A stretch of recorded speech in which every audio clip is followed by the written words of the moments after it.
Fue una fiesta patronal, hubo baile en el obraje, en un lujoso carruaje, una musa ahí llegó, con su larga cabellera y de cultura figura, cimbreando la cintura, en el baile se metió.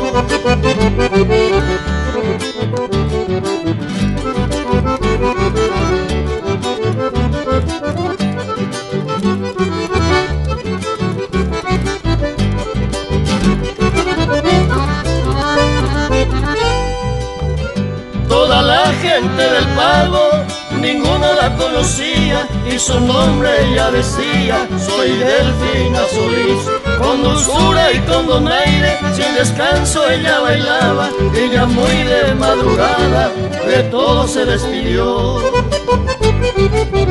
Un hermoso lugareño fue por ella elegido, y en rumbo desconocido el varón le acompañó, y en su brazo la estrechó a la dama misteriosa, y en la noche silenciosa monte adentro la llevó.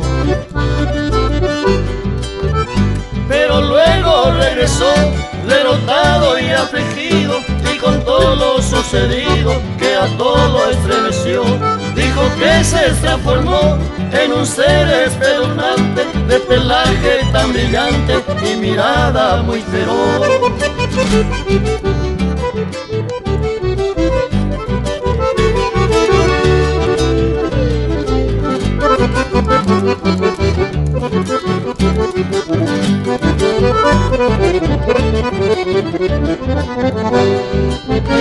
Y comentan los paisanos que la noche tormentosa una mujer muy hermosa aparece en el lugar, luciendo vestido blanco y ambulando por la senda, y se pierde en la tiniebla, en la negra oscuridad.